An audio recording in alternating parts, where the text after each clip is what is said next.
With age comes wisdom, experience, and a whole lot of unexpected changes.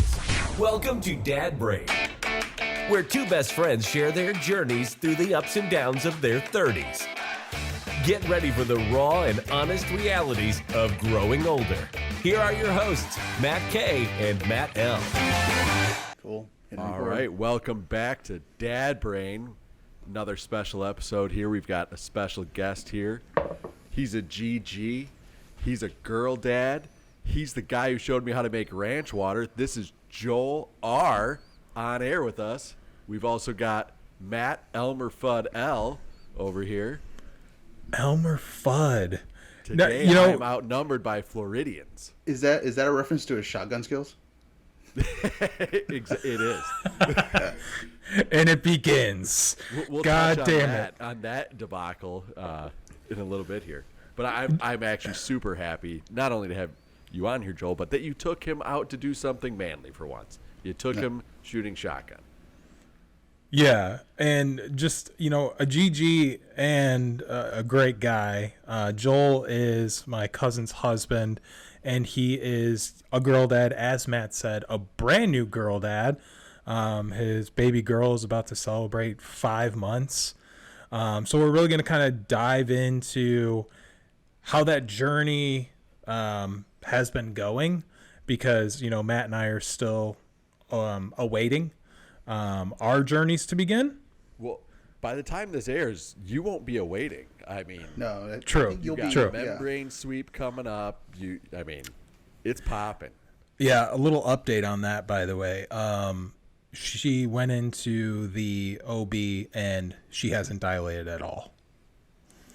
So they can't do anything. I will say, neither was Tyler, and all of a sudden it just happened one night at 2 o'clock, 3 o'clock in the morning, and yeah, she went to the hospital and they didn't let her leave till 3 days later. So Remember what Sean said? Maybe you just gotta take that to Pound Town till something happens. We haven't stopped in Pound Town in a minute because Pound Town is too painful. But no, she's been bouncing on the yoga balls, and I think, Joel, you recommended the date smoothies, curb walking, all these different things to kind of stimulate that. What about spicy food? I've heard spicy food. I didn't hear anything about spicy food. I've heard spicy food. Does Chili's count? That's not spicy enough. no. Okay, well, You got to have Joel's people whip up something special. yeah, that's another thing you could include in your introduction. Not only Joel introducing you to ranch water, but Joel is a fantastic chef as well. And it was an area of our family that was lacking. And when Joel brought that skill set into the family, he doesn't changed everything. 30 packs of Costco frozen burgers. Exactly. Yeah. No tube steak sirloins around here. Like, things have flavor. It's a nice change of pace. Yeah, I got basically a 2-drawer spice cabinet full to the brim. So yeah, any spice you need, I probably got. And Spice boy. yeah, he did spice up. You kind of alluded to it earlier, Matt. He spiced up my life experience this past week. He had invited me to a charity event that I forgot about because of work, because of the podcast. And when I was reminded about it, I was like, I need to go. And it happened to be a shotgun tournament. Would that be the correct terminology here? You guys are the Skeet skeeting. I mean, clay tournament. it was a sporting clays event. Skeeting like Lil Jon. Oh, skeet. Which, I was super pumped about it because that's, other people have golf and stuff like that. I shoot sporting clays multiple times a week. So Well, funny. It was funny cool thing for should you to mention live Matt K. that world. Taking him on a golfing tournament as well in October. So he Yeah, texted buddy. me about that, and I was like, dude, you gotta go. You gotta branch out. You gotta put the Pokemon cards down, roll up the yoga mat. Get outdoors. And do something fun. Yeah. Okay, well, I'm bringing the Pokeball with me, but I hope somebody launches that thing off a tee. I'm open to new experiences, though. Like, I've always been that way. And the shotgun thing, like, we're going to really break it down because I basically went from having no experience to becoming like the most improved player, which has always been my status in life. I've never been the MVP. I've never even been 5th or 4th place. I've always been really shitty and then less shitty, and I get awarded for it. Next time you come up here, it's going to be Hell Week. You know, We're hitting so many clays. dude, we've actually found out, Joel was like, there's a sporting clay place right across the lake from where you live. Yeah. And I was like, why am I not there every single weekend? Well, because I don't own a gun yet, but, you know, we'll get there. But my brother actually won a gun at a raffle at the shoot. It's a Beretta, 12 gauge. Fuck you. So he couldn't take it on the plane with him. So he's like, hey, you know what? I'm just gonna leave it here. I'm like, yeah, I'll keep it at my house. I'm like, do you mind if I shoot out of it? He goes, no, just go ahead and clean it whenever you do. I'm like, all right. So I told Matt L, I'm like, hey, got the gun. All we got to do is just meet up and go. Yeah, I checked that out. That's a pretty sweet piece of hardware. That 28-inch barrel, that's what I like to shoot. Yeah. Most of my friends are in like the 32-inch barrel, but you know, I'm not compensating for anything, so I stick with the 28-inch barrel, you know, an upland type of gun, which is what that is. And I mean, that's a fucking beautiful gun. Yeah, it is. I'm so surprised did like Al win that? Was it Al who won? No, that, his or- brother. My brother. Oh, My brother. okay. Yeah. No. Yeah. We're all brothers. Yeah. That's so funny, Matt, that you like actually like, dove into the website and got the specifics of this gun, because Dude, I almost bought a plane ticket. Well, I'll tell you what. Next year, April 27th, it's happening. Oh. Already scheduled. see, when it comes to making plans with Matt K, you do have to plan out about a year to 2 years in advance. So I'm a busy guy. this is good you're getting it on his calendar now. But no, I mean, I went into it not knowing what to expect at all. And the event was well organized. And we basically started off not really understanding what to do, but we picked up the rhythm really quickly, right? And I'm happy to say that I concluded the day with 7 out of 50 clays. Pretty respectable. Yeah. The first time I took Amanda out, she broke 8 out of 50. you know. Son of a bitch. But we can get you on target a lot better than that. I mean, it's if you can break 8, you can break 40. I mean, or you break 7, you can break 40. It's a lot of simple stuff. If you can dodge a ball, you can dodge a wrench. You got it. Which, I mean, I'm loving that we're talking about this, because at a certain point in today, I really want to talk, especially pick Joel's brain about this, about how you continue your hobbies after you have a kid. Because that's the biggest scare that everybody tells you. Kiss your life goodbye. And I think we talked about that with Sean, that it's kind of bullshit. That the kid becomes your life, and the kid just does everything you do. So just keep doing what you do. But before we get into that, I think we got to really dissect Joel's journey to becoming a girl dad.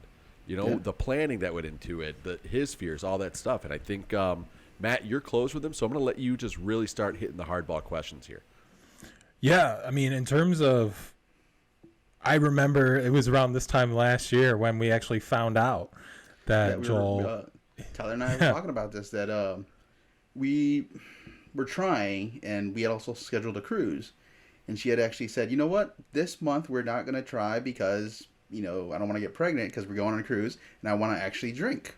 Well, a couple weeks before the cruise was you know, set to go, she's like, crap. She woke me up at like 8 o'clock in the morning, and she's like, Joel! I'm like, what? She's like, come here. So she shows me the strip, and I'm like, oh yeah, cool. Bon voyage. Totally bad response from my part, but it was also 8 o'clock in the morning. She woke me straight out of a dead sleep. But afterwards, I was like so excited. But yeah, didn't really tell anybody until we got on the cruise, and you know, she wasn't drinking, and then we just kind of told Matt and Marley, like, hey, yeah, we're I think at the time 6 or 7 weeks pregnant. So That's awesome. I started weeping. yeah. We know. I don't color us surprised. I was drinking enough for everybody else on that cruise. I was on a mission that nobody put me forth on. I was drinking full bottles of wine at dinner. I don't even know why. What? Yeah. Believe it. I have a witness. That's awesome. I mean, you're usually kind of a panty waste when it comes to that. You talk a big game. You text me like, what bourbon should I be drinking? Then you don't have any of it. It's true. But Joel, that's such an interesting story that it really speaks to the idea of hobbies and staying consistent with them, right? Because even though you found out this information, which is life-changing information, you're like, I'm still getting on that boat, right? Yeah, no, like we were still going. This ain't stopping us. No. I mean, we bought the drink package, and I mean, she couldn't do it, so she just handed me her drinks. But they weren't going away, so yeah. Well, I like how you talked about how your reaction wasn't as enthused as it probably should have been because in the morning, and I get that all the time from Amanda. She get excited and tell me about something, and I won't respond. She's like, "You don't even care. Do you even want this kid?" And I'm like, "Jesus criminy!" I'm like, just goes right to there, right? 7 in the morning. Yeah. Do you just want to push me down a flight of stairs? I mean, I will say part of that is probably hormones. So I mean, everything's ramping up. There'll be days that because it's an extra blue sky, they'll start to cry, and you'll be like, "Are you okay?" Yeah. I'm fine. What's wrong? Nothing. It's just hormones. I'm like, okay, so it's just you just gotta roll with it. Those hormones came to a head. We were at Ramona's baptism, and Marley is not Catholic. And she's sitting there watching this happen, and tears are just streaming down her face. And I'm like, "You good?" And she's like, "I don't know what's wrong with me." I'm like, "Well, it's a beautiful, joyous occasion. It's okay to cry." Yeah. And actually, moments like that aren't just during the pregnancy. I was talking to Tyler earlier. She was driving home, and she said she was crying. I'm like, "Well, why are you crying?" She goes, songs on the radio just hit different when you're a parent. Apparently, Kanye song came on, and it just hit her right in the feels, and bawled her eyes out. Did you find out which Kanye song hit her in the feels? Yeah, that. No, I asked. Ball so hard, this shit cray. This one's for the asshole. I ain't saying she a gold digger. Oh my god. Yeah, that's Oh man. That's really funny. Yeah. But I mean, in terms of you guys, going on that cruise and staying with that, has that also been adapted now that your baby is here, right? Are you still carrying over some of those hobbies, or are there still some things where you're like, well, we still need to do this. This is something we're looking forward to doing with our baby. Obviously, she's 5 months old. I'm sure there's a lot. Yeah. Well, I mean, speaking about hobbies, even just during the pregnancy, hobbies do kind of take a backseat to everything. Not just because you don't have the time, but you also want to be the perfect husband, the perfect, kind of father that you're trying to show you're going to be by taking care of your wife. So certain, aspects of, hey, I'm going to go out with friends, or I'm going to go drinking, kind of change, because now you're going to be a dad. You're not going to spend, till 1, 2 o'clock in the morning at the bar getting drunk and then driving home tipsy. You're like, yeah, do man. that anymore. Fuck that. I can't stay past 10 o'clock before I have to fall asleep. I'm a lightweight now. No, if I'm at the bar past 10 o'clock, my body just blacks out. It's like, you should be sleeping anyways. So it doesn't matter what you've had to drink, how much you've had to drink. You're done. That's why you build a basement bar. Certain liquor does get me like that. Bourbon's one. But I did transition from drinking out to drinking at home. I just have a fire pit in the backyard, just sit out there, listen to music, kill a 12-pack, but at least I'm home. So not driving anywhere, don't have to worry about it die. Yeah. What did you say? Now, I said he killed the 12-pack just to watch it die. Oh, okay. The first 11 didn't taste right, so I had to kill the 12th. You had to make sure it wasn't poison. Yeah. So couldn't just leave it there. How long were you guys trying before you had your success? And it's funny. It's like the old adage. Everybody says that it'll happen when you're not trying. It sounds like that's what worked for you. But how long, was that? Probably trying for about 5 months. There were some issues. She had to go see a doctor about, and we eventually got taken care of it. She had to take Clomid to kind of help her ovulate. But once, I think it was the second round of Clomid, second month, it stuck basically. But us becoming parents, we had kind of a like guideline plan to when to start. For the longest time, we were dating, we got engaged, we were living in a apartment in Tampa, and we both decided like we don't want to raise a kid in a apartment in a city. So we wanted first to try and get a house, and we did. We found a house with a nice backyard, one that we can stay in for a number of years and grow a family. And we just happened to find it right before the economy went to crap, and rates skyrocketed. So that was a plus for us. Yeah, your house is a home. Yeah. We were also in a place, both mentally and with our careers, that, we really felt that we could bring a child into this world. So, and that's what we did. After we got the house, both our jobs, we decided, okay, we're in a place that we can try, because we did feel like we were missing something in our lives. I mean, we have 2 cats, and people think that those are kind of like kids sometimes. We have great family, great friends, but there was still something missing that we knew we wanted. And now that we have Ramona, it's like we constantly tell each other, like, yeah, this is what we were missing. This is what we wanted. Diapers. That's beautiful. No, that's, yeah, I mean, I think we're all in agreement. We all we all reached that same epiphany that this was the next step for us, and that's not for everybody, but I think we all can agree that was, and that's kind of that early onset dad brain where, the other stuff kind of goes out the window and you focus on family, setting up your, life for a family, and all, and making sure all the puzzle pieces are together before you add that last one. Yeah. I think there's also some part of parental and societal expectations for it as well. And I think it can really depend on the person how much that's going to influence your decision. Because in our journey, like we were pretty staunch, like, oh, we're not going to have a baby or whatever. And I don't even remember the conversation where we like made that decision, but it was just kind of like that feeling, right? Like this is something that would bring joy to our lives, and also to the lives of my family and my friends, and just deep in my life experience. And I think you had the same thought process I did, and Joel, let me know if you did too. It was kind of, if I'm gonna do it, I got to do it now. And it was, you had to make that decision, weigh it out, and it was a pretty quick decision to say I'm gonna do it. Joel, is that something you guys thought too? Like, if we want to be parents, this is the time we got to do it. We can't put it off any longer. I mean, well, for me, yes, because I don't know if you know my age, but I'm 37, 38, something like that. I was born in 85, crack, son. Yeah.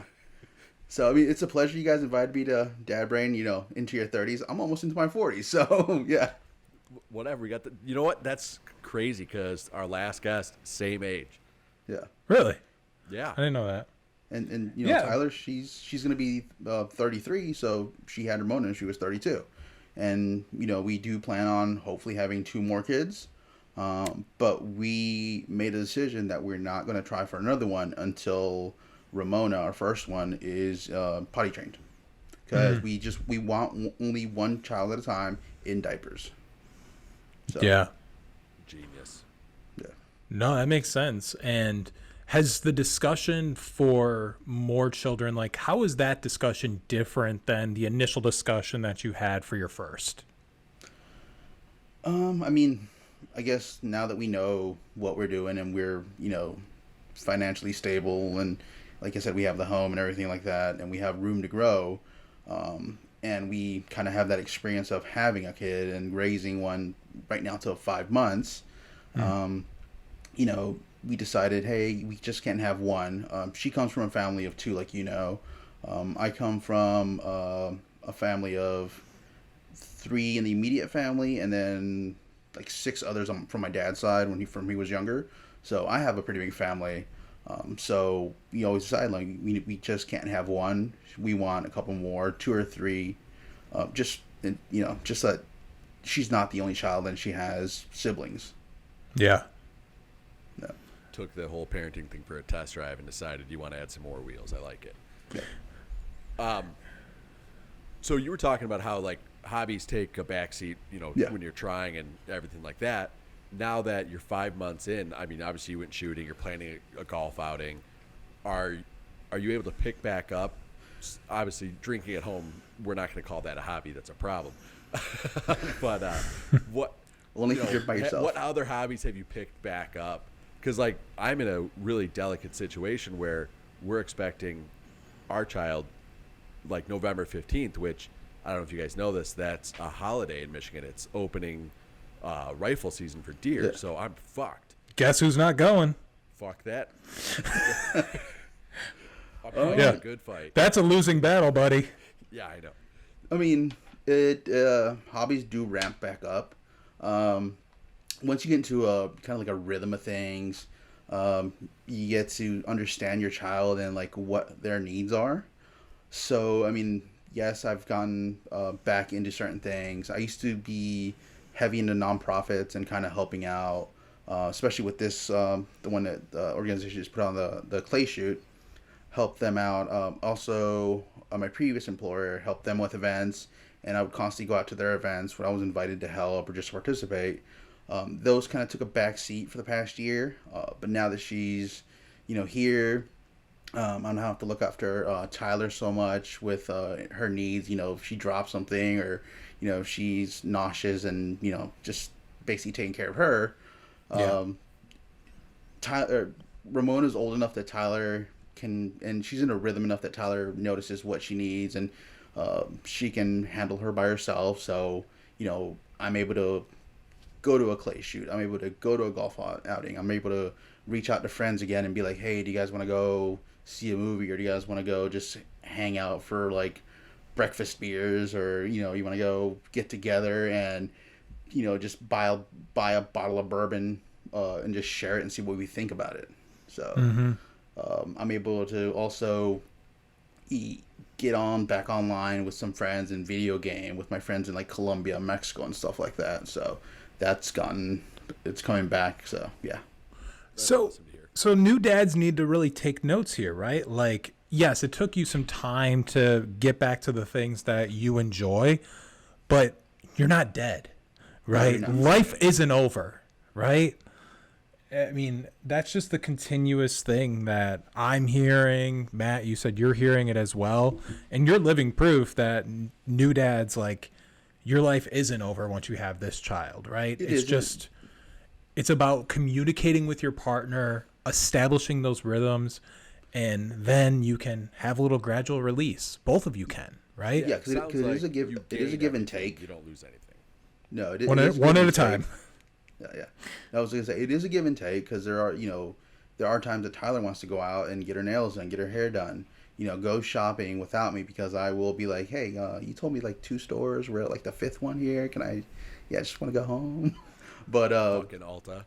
yeah, Sephora. yeah.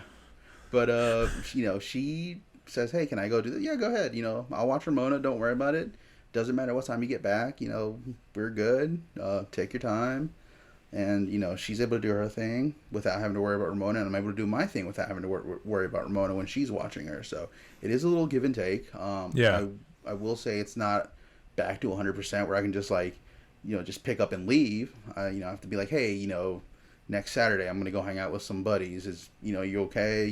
Do you have anything planned? Is there anything you want to do that maybe, would interfere with her doing if she has Ramona? Yeah, that's going to be a big struggle for me because I don't plan anything with my wife. I'm just like gone. And usually on the way to something, be like, oh yeah, I'm doing this today. Also, you sound like a way better husband than I am. Like, talk about how you're like willing to pick up things and do, fill in the gaps when she's pregnant. She can't do it. Amanda was asking me, not so much asking me, telling me I'm doing a pregnancy class with her. Oh, no. And I was like, whoa, wait a minute. And I was like, I don't think I'm going to be doing that. And she's like, I think you better rethink that. What We tabled the conversation for later. what happens in a pregnancy class? I don't know, dude. Did you even look at the pamphlet? No, because as of right now, I'm still planning on not going. Oh my Funny thing, I don't think I ever did go to a pregnancy class. I mean, we did like a Same. online thing like a month and a half, I think, before, and it was just basically like a couple breathing techniques. What else was there? Just basically talked us through the whole, hey, this is what's going to happen during the pregnancy, and that was about it. But yeah, I know you see in the movies about, huh? I know what happens during the pregnancy. The baby comes out. She's trying to tell me that everybody does this. She was like, I guarantee you Matt and Joel have done it. All of your friends who they just don't talk to you about it. Honey, you're watching this video. You're a liar. I mean, yeah, in the movies you see about, the wife dragging the husband to like 15,000 Lamaze classes, and they're like, oh, we have Lamaze class, or we have, this breathing class, like once a week for 5 weeks. It's and I don't know if it's because of COVID that they kind of got rid of that, and now they're just like, oh, it's just like a 5-hour class in the afternoon that we can do over Skype, or if it's just the movies. But yeah, no, I didn't do anything like that. So I look at almost everything pregnancy related as a marketing initiative. Okay, these pregnancy classes, it's pure marketing, right? They want to have the supportive partner. The ladies feel like they need to go into it with a little bit of homework. Insert that class, right? All the unnecessary baby gear, which Joel has a ton of baby gear. He is the gear god of the South. Matt, you get the crown for you. Yeah, you get the crown for the North. But I can't help but look at all these things like a pregnancy class and like Lamaze and all that, and just think like, this is just a money grabbing thing, dude. This is just trying to make women feel more prepared, when the reality is, like, you went into this situation not prepared, right? Like, you're going to learn. Yeah, I mean, you're going to learn, and it's not what you think. We showed up, and I mean, you hear these stories about like people being in labor for a whole day or a day and a half. No, Tyler was in labor for, I think, a couple hours, 3 or 4 hours, and that was it. Baby pops out, and yeah. Now I will say, a week after she came home was hell for us, simply because she caught RSV. So I mean, that could be a potential baby killer, because it just stops their breathing, and they can get a high spike temperature to like 103 or whatever that can like basically, I guess, boil the baby's brain. But we just took care of her, made sure her nasal passages were always clean, she could breathe, and we never once had to take her to the hospital, so that was a plus. But there was like 2 weeks of that where we were just worried, that is she breathing, does she have a temperature, do we have to take her to the ER? Because we did hear stories of like our infants, babies getting RSV and getting to the hospital and not making it. So yeah, that's a huge thing about this whole pregnancy process is, and my wife loves Dr. Google, so it's always like, oh, this thing will kill your baby, but you don't have to really worry about it, and all she does is fixate and worry on that stuff. And like the worst possible scenario. Yeah, because everything they tell you is brutally the worst possible scenario, and then it's like, oh yeah, but it'll probably never happen, or if it does, it's not even going to be that bad. And then you hear about almost everybody I know who's had a kid recently has had RSV. Yeah, my nephew had RSV. I think they all did. So it's, you keep hearing about how bad it is, and you're like, every kid gets it. Yeah, I'm really curious because I know that was running rampant. I mean, you had Ramona in December, right? Yeah. Is that still like something, we're here in May 2023. Like, is that something that is still happening? Is that something I should be concerned about? Is that something you, Dad, should be concerned about? No, I think those winter months are basically like peak RSV season. So it's kind of like flu season. Gotcha. So I think next time we try for a kid, we're going to try and have them in the summer. Gotcha. When, that isn't, RSV wouldn't be an issue. Yeah. And I mean, following that up, I mean, what Matt K was saying, just it's the fear of it. But I told Tyler, like, you go online, you go on the Facebook groups, like, you see the horror stories, you don't really see the positive side of it, where people always go on there, my kid has RSV, they're not doing well. Those are the stories that get posted. Those are the stories that get traction, not the stories of like, oh, my baby got RSV, they never had a temperature, this, it only lasted a week, and they survived and never once had to go to the ER. People don't post about that. They do post the horror stories. Yeah, that's what nobody people counts the good stuff. They always count, the bad stuff. Yeah, which is unfortunate. And that's something in my career. You could do 100 things right, but the one thing you do wrong, that's all people care about. Yeah, that is unfortunate. So the question that I had, Joel, I mean, obviously you kind of know the thesis of Dad Brain. It's all about how our brain evolves, not necessarily because of a child, but just simply because of aging, but maybe amplified by having a child. Yeah. So my question is, like, what are some of those changes that you've identified, being a girl dad here for 5 months, or, just being, 38 years old? Like, I haven't known you for, more than 5 years, right? Like, yeah. So I didn't know young reckless Joel running around Tampa slanging tang, I don't, No, I didn't. So I'm really curious to get some insight there. No, I'll touch on both topics. I'll touch on one, aging, and two, becoming basically a girl dad. I guess I'll touch on the girl dad one first, because, I mean, she's 5 months, and just recently you hear all these stories about, like, all the shootings in schools. And, my kid's going to be going to a school, and now before it was like, oh, okay, shooting in the school, terrible, yes. But now it's like, great, my kid has to go to a school. Yeah. And, I always joke with Tyler that, where we live, San Antonio, small kind of Catholic community, Catholic school right down the road, private. One of the last shootings happened at a private kind of religious school. And It's like, well, where I thought was safe, that's out the window. So it's like, that's something that I have to worry about now.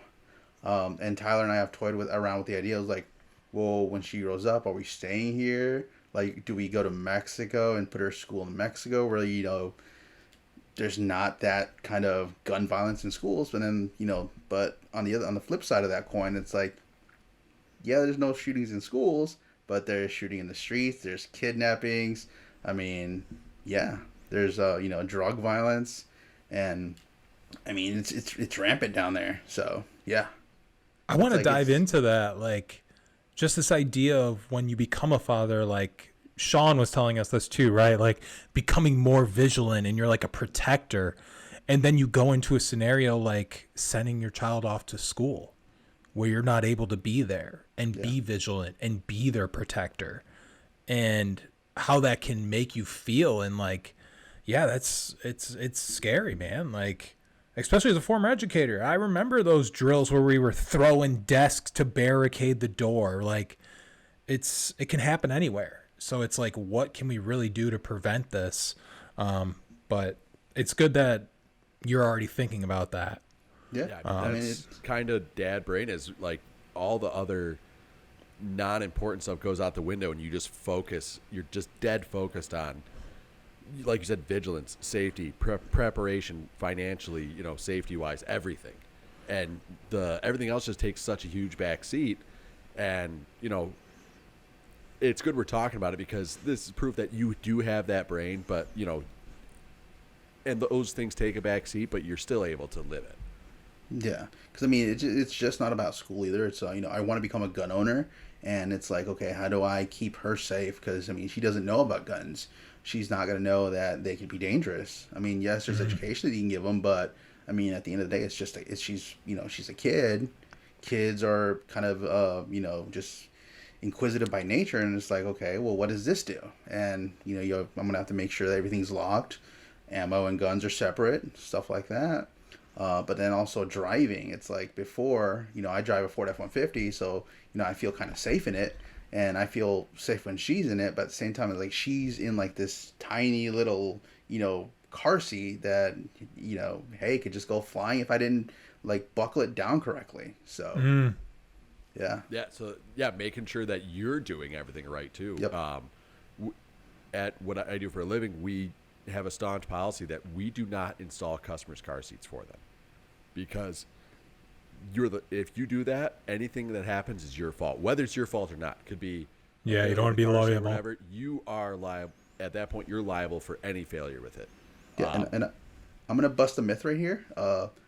The myth is that you can go to a firefighter station and they will install a car seat. They will not. I was talking to a friend. Once a week. I was talking to a friend who's a firefighter in Tampa, and we just got in a conversation like, oh yeah, you can just undo the car seat. You basically you know how to do it. You install it for people. He's like, no, that's actually a myth. We can't install a car seat simply because, like you said, it's a liability for them. I will actually. Oh, go ahead. Because I was gonna say if they install it, they kill a baby, it's on them. They can get sued. I will confirm a myth, however, that you can actually give up your baby at the fire station, because Yes. that's how Matt Kelly found his family. That's how you found me in college. Another friend just dropped me off at the fire station one day, and Matt strolled past me. So, Joel, you're talking about, you have your baby, you're taking more time to prepare to make sure that your baby is safe. But I really kind of want to dive into younger Joel and when that evolution changed, because I've always looked at you as a father figure. Like, you're just a mature dude. Like, you get a couple pops in you, you loosen up a little bit, but like, you're kind of no nonsense. So I'm wondering if there was a time in your life where, I don't know what the idiom is here, but you know what I'm trying to get at here, where you were a little different. To the wind. There you go. No, Thank you, yeah. Matt. Younger me loved to drink, loved to party. Would go out to the bar. I mean, there's a story that Tyler finds hilarious where my best man and I were, when we were younger, went to a bar, got so drunk that at the end of the night we ended up fighting each other, and we didn't even realize we fought each other. We thought we fought two other guys until we showed up the next day at the bar. And the bar, we were, talking to the bartender, and they're like, "Hey, it's you guys. You guys are the ones that fought each other." And we're like, "What?" And they're like, "Yeah. There's video of you guys fighting each other." We're like, "Oh, Now, we was thought this we were like- fighting somebody else." Hold on, was this like friendly wrestling? Because that's par for the No, course no. when you're young and drunk. Or No, was this like- like full on? You were trying to fuck each other up. Yeah, we beat the shit out of each other. How dare you talk to my girl? There's nobody there. That's And my I'm- sister. And I'm not even gonna try and think about what the fight was about. But I Right. mean, me and him are just best friends back then. We're best friends now. He was my best man. And yeah, we kicked the shit out of each other that night. So there's- I bet he kept pointing out how your hockey team finally let the Maple Leafs break their decade-long drought of going to the second round of the playoffs. oh, top that's why they're staying. You are personally responsible for that. I blame you for that. yeah. How'd the Dead Wings do in the playoffs, motherfucker? Hey, they didn't even make it. Okay, but if they No, were no. there, they wouldn't have let it stand. No, I blame that loss. I blame on my wife, because in OT, I'm sitting at the bar watching the game, and there happens to be a Touch Tunes in the bar. She goes and plays Celine Dion, the Queen of Canada, while we're playing a Canadian team. No go. It's playing, they score, we lose. I'm like, crap. It's because of Tyler. She plays Celine Dion, so I blame it I on don't her. know if it's a dad brain thing, but I am infinitely more superstitious now that I found out I'm having a kid. Yeah. Really? Oh my god, I have a watch that I make sure it's ticking, because I'm like, I listened to it one day when we found out we had the kid, and I'm like, oh, this watch is ticking for the first time in a while. It better keep fucking ticking. No, I want to. You become vigilant. You become like, you just start noticing things. Yeah. I will say that my cousin, his wife, assaults Touch Tunes around the country. It's like our favorite thing to do. You just find a random bar, because on Touch Tunes, take notes here, you can basically tap into any bar that has a Touch Tunes and play something random. So, Yeah, we just, our we just did that, last night or something, the night before when Gordon Lightfoot passed away. We all just jumped on Touch Tunes and played Edmonds Fitzgerald. And, Jamming Gordon Yeah. Lightfoot. just in so many memory. hits, man. Dude, we got to share our locations on our phone. So if I see you're at a bar with the touch tunes, I can just start playing. Because you can do it on your phone, right? That you Yes. Get the app. Yeah. Because there's a touch tunes at the Waffle House right here too. Yeah. What's New Pussycat? Yeah. It's a John Mulaney joke. Yeah. But wait, hold on. I don't live in the South. I'm not a deep Souther like you guys. I've been to a Waffle House once, I think. You got to really explain to me, like, is this place that? It sounds like a hole. I'll let Joel go Y'all first. seem to love it. It is if you need greasy food that's just delicious and will keep you coming back, you go to Waffle House. It's cheap, it's delicious, and you can always count on a fight happening and you being entertained. So yes. We used to have Denny's, but they're all but gone now. Like there's Yeah. no like bastion. I mean, it's all mom and pop Coney's around here, which is great. But there's no like, 24-hour breakfast joints anymore. No, and Waffle House is open pretty late. I don't know. I think they're 24 hours again, but I mean, if you look at their menu, they have their, basically their favorites. It's a two-sided menu, probably 20 meals, but it goes past that. If you ask for the actual menu, I think it's like 120 items or something like that. Yeah, dude. Yeah. Holy shit. That's real. And another thing that because you've lived in Florida your whole entire life, correct? Pretty much, yeah. Pretty much. Joel also, oh, bless you, baby. Joel also introduced me to something known as the Waffle House Index. Joel, do you want to speak to that? I'm sure Matt doesn't know what that is. Are you talking about during hurricane? Yeah. Yeah, okay. Waffle House Index. If there is a Waffle House in your area and there is a hurricane coming, if the Waffle House in your area is still open, you are good to go. As soon as the Waffle House in your area closes, you better leave. And people religiously go by that. Like, I've had my brother, when he lived down here, call his local Waffle House and be like, are you guys still open? Yeah. Okay, I'm staying put then. Yeah. So first time I met you, I think I asked you about like how you've dealt with hurricanes living there your whole life, and you were like, Category 3. That you throw a barbecue during that. Yeah. I mean, That's real. So Matt's been through some now, that and you have a child. Like, do you have a renewed fear of hurricanes, or are you just going to impart all of that nonchalance onto Ramona? A little bit of both. The only thing that scares me right now where we live is we have this giant, super old oak tree in our front yard, and that's about the only thing that would scare me coming down.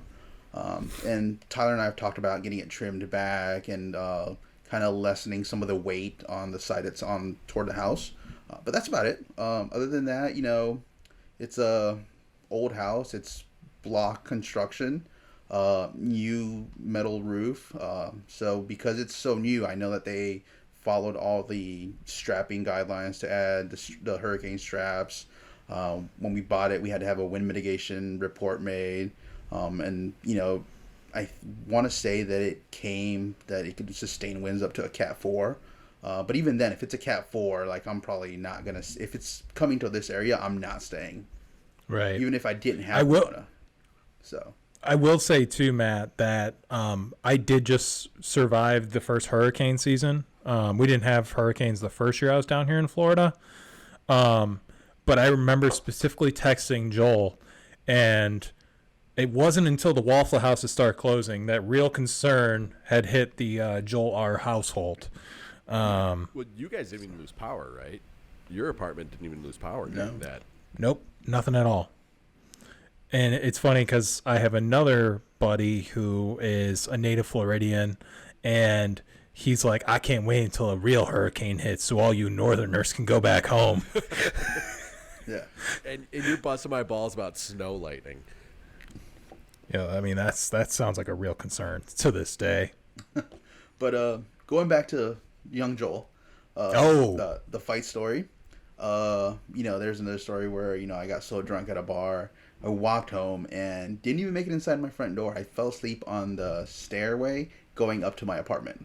The only reason I woke up is our next door neighbor had to go to work the next morning, found me, and was like, "Hey, like, you can't sleep here. You're probably gonna get like catch a cold or whatever. So she brought me into her apartment because I didn't know where my keys were. So she put me in there. I slept on her couch. She's like, hey, whenever you get up, just lock the door, and enjoy your nap. That's how young Joel got home with chicks. Just fell asleep on their porch. How about I warm you up, baby? Like a DoorDash delivery. He was just on their doorstep, just waiting, like I'm here, tuckered away. Was this degenerate activity when you were in college? Yes. Yes. College and a little bit after, yeah. Okay. So. Yeah. Because Matt too was also a real degenerate in college. I don't know if he was necessarily sleeping on doorsteps or anything, but he was occasionally a bench on the way home to the fraternity house, stuff like that. Yeah, he was sleeping with a couple door stoppers too. Just that's how he looked. I've also woken up on a floor covered in Taco Bell. It happens. Things happen. Yeah. But I mean, it got to the point where when I went to college, a little bit after, and I was graduating, World of Beer was a big thing. So I was the guy that would just show up. They knew me by name. They already knew what beer I had, what beer was next. So I mean, it got to the point where my receipt was like, when I asked like, hey, what have I had? My receipt was like 5 foot long receipt of every beer that I've had. So yeah, and it was to the point where eventually, like, I would just show up and they would just buy me beers, give me free beers, like, hey, have you tried this one yet? Like, this one's gonna be on the house because I know you really have to try this one. So yeah, that's actually how I met my wife. There's a local bar that she worked at that had the beer challenge, which it was like 200 different beers or whatever. And if you drank them all, you got your name on a plaque on the wall and a spouse like that. And married, and they're just giving away. That's your reward. Damn, what a low bar to entry. I tried to impress Joel with a Michigan beer, which you're familiar with, Matt, Final Absolution. Oh, we used to drink 32. There's a Irish sushi joint by my parents' house that used to have, and this is the only bar that I know that does this. Everyone else, you have to buy it, and you get the bottle. You get like 2 of them. Yeah. They didn't care how many you had, and you could get it in a 32-ounce pour. Yeah. Lots of trouble because of that.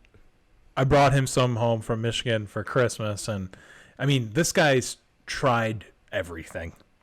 So I don't know what's going to move the needle anymore. Maybe it's just going back to the ranch water, or it's just sticking with the classics. But yeah. No, I mean, I still drink some craft beer and stuff like that. I enjoy it, but I think now what I'm going to try and get you into is bourbons. Good bourbons. You got to get them into bourbon. I mean, it's a tough time to get into bourbon because the prices have skyrocketed, but it's also a great time to get into bourbon because the selection is there. It used to be if you wanted to get into bourbon, you started with Jack, and then you got your Canadian whiskeys, and you got back to bourbons, and there wasn't quality there. Now there's just so much to go with. And, I mean, with craft beers, I'm kind of, I'm back to Busch Light, man. I don't find myself drinking craft beers as often as I used to. I'm not, I don't go to breweries anymore. I'm not snobby about it. Yeah, he's back. Beanie away. He's back to Busch Light and Kotex. But on the Dad Brain TikTok and Instagram at Dad Brain Pod, by the way, there's a lot of bourbon content that's been served in our algorithm.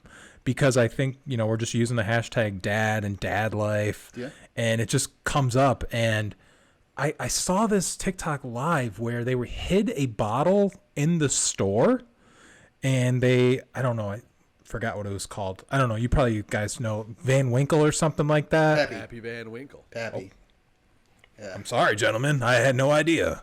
But they hid a bottle of that in the store in the most random place. But I guess it's really expensive and extremely rare, right? Yes, it is. Yeah. Have you guys had that before? Yes. I have. Damn. Connoisseurs. I haven't had the Holy Grail versions of it. I've had the stuff you can get it at a bar before. Okay. And it's back when I had it. It was $100 a shot. No, yeah. It's way more than that now. Yeah. More than $100 a shot. Oh yeah. Yeah, and see, I've even had beer that's been aged in Pappy barrels. So, yeah, that's a thing too. But I mean, I have had, well, as of 10 years ago, pretty good pappy that was out in the markets, because I knew somebody that owned a cigar bar and he loved bourbon. So he'd be like, hey, this is what I got. This is the new find that I got, the new whale. So he'd give us, my brother and I, a little tasting here and there. But yeah, it's good to have friends. Yeah, for me, the new fun of bourbon is like finding the cheap bottles that are amazing, that haven't gotten expensive yet. Like, yes, that was Blanton's for a while, which Blanton's is way overpriced. It's a good bourbon, but it's a $50 fifth, and when now people are getting like $200 for it. So I love finding like what's the next Blanton's, what's the next $25 fifth that blows the overpriced stuff out of the water. And you can actually follow. It's a lot of R&D, which yeah, and you can actually follow TikTokers that are just they love bourbon, and they'll post like, hey, these are the 25 kind of best bourbons you can find out on the market right now. And I follow them a lot, and like, okay, yeah, I've had that one, that I want to try. So that's always a good way to do quick R&D. We should do another episode where we make Matt go buy like 2 bottles of bourbon, and we all drink it on the air and just see him have that like really fucked up whiskey mouth, where you do that kind of thing. Well, it's so smooth. It's funny. I'm open to it. I think one of the first times I introduced Matt to bourbon, we were hanging out at the hot tub, and he got a little creepy because there was, I think, a 16-year-old and a 17-year-old. He had hold on, edit mark. He had a couple of drinks, and he's like, "Hey, ladies, you guys want some bourbon?" And I'm like, Matt, no, stranger danger, no. Yeah, it was a clerical error on my part. I will say that it was dark, so this is a dark story. There's that. Yeah. Couldn't really see their age. I wasn't, calling out for their IDs and seeing if they were organ donors or not. Try to donate an organ.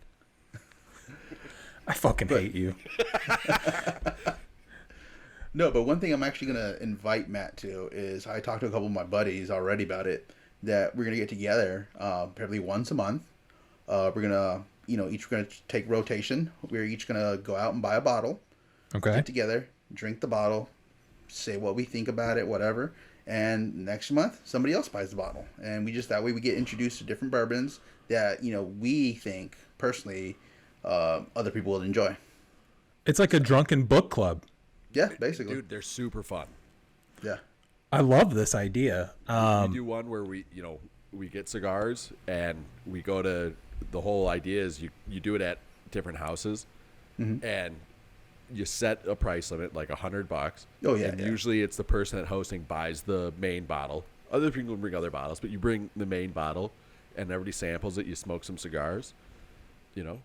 It's like a pure romance party for dudes. So great. But a cigar is just a cigar.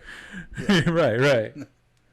No, I appreciate that invite. I definitely want to start hanging around more dads.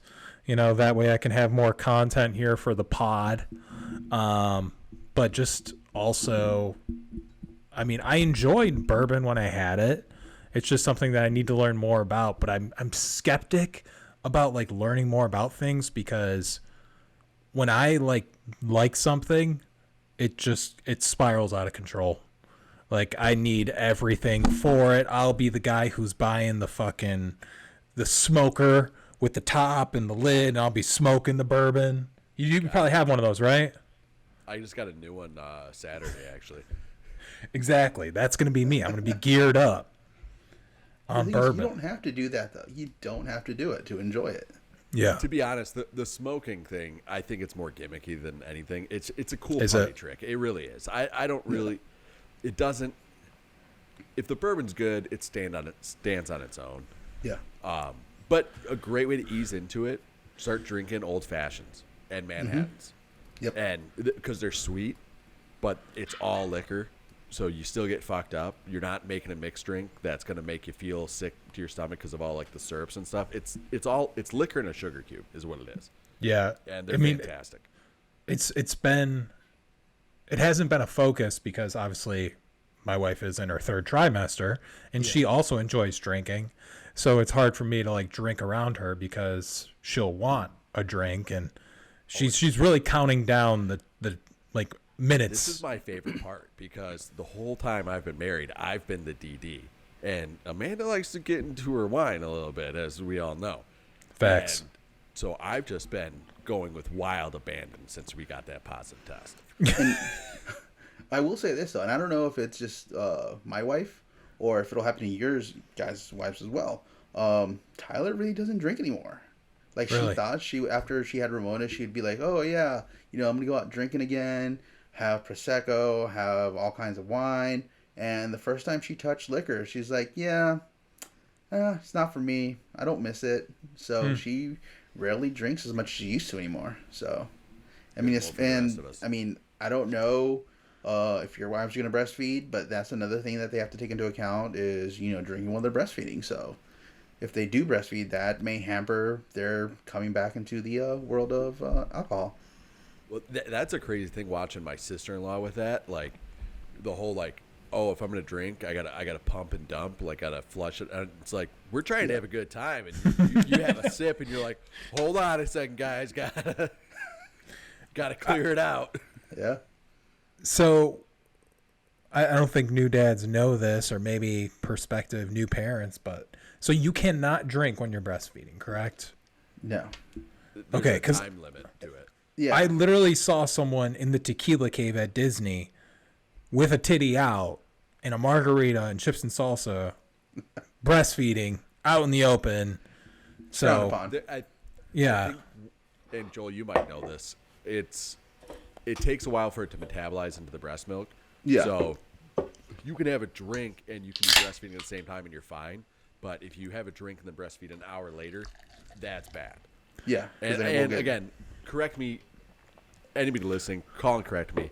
I don't know all about titty milk, all right? I just know that there's a time limit. I don't know if it's an hour or whatever. Don't take. We're not doctors here. Don't take that to the bank. Yeah, no, Yeah. but I've also heard that people who think they're going to drink, they'll, pump and then store. And then when they drink the next, whatever they, like you said, it metabolizes after a while. Like, I don't know the time frame either, but I know whatever that falls within the time frame, they dump. But then they have that stored milk that they can kind of substitute in. So, yeah. as we're wrapping up here, I just kind of wanted to get a list from you, Joel. Yep. I honestly think that it's just so cool watching you and my cousin just be parents. And I mean, it just makes us like so envious, but also just like happy because our kids are going to be best friends, whether they like it or not. And it's beautiful. And I honestly think that Matt's going to have a girl too. And we're just going to have the girl squad. It's going to be like, We don't know. You know. You don't The know. results are in. They're Sean's Okay, wife Maury. knows. Okay, so you have one person who knows. Yeah, we had to do that. And I know it's just eating Amanda up. I told her she's not even allowed to call this person who knows. Shit. And I was like, you cannot call them. There's no way that you're going to find this out. Yeah. That's going to be an we're awesome reveal. We're going to do that with the second one. Or, actually, no. I think we haven't decided yet because we do want a boy, so we kind of want to find out if the second one's going to be a boy. The third one, I think, if that does come about, is the one we're going to wait and, just kind of Find out as... biscuit. Yeah. Yeah, with our whole infertility journey and, the question of if it'll be possible to do this again, we're just going all out with this one. We're doing all the tropes. We're doing all the cliche bullshit. Yeah. Just You got to do it. because we may never get a chance to, piss everybody off with all this bullshit again. So, Yeah. For sure. But what I wanted to ask, Joel, is just like for our audience, which is, new parents, it's dads, it's those people that have that dad brain who are making that transition. What is, a piece of advice you want the audience to remember from our conversation as someone that has been a dad here now for 5 months, has talked about their experiences, has talked about the changes that their brain has underwent? What is that like one takeaway you want the audience from this conversation? The one takeaway, and I'm going to say it's probably cliche because everybody will tell you, is enjoy it. Just enjoy the moment. Because, Tyler and I talk about this all the time. It's like we remember bringing her home and she was, the size of like just like a little small teddy bear, and she was in newborn diapers, and just recently, as of today, she's in size 3 diapers, and it's just like, and in 6 to 9 clothing, and it's like, where did that baby go? Where is the baby that we brought home 4.5 months ago? Where did she go?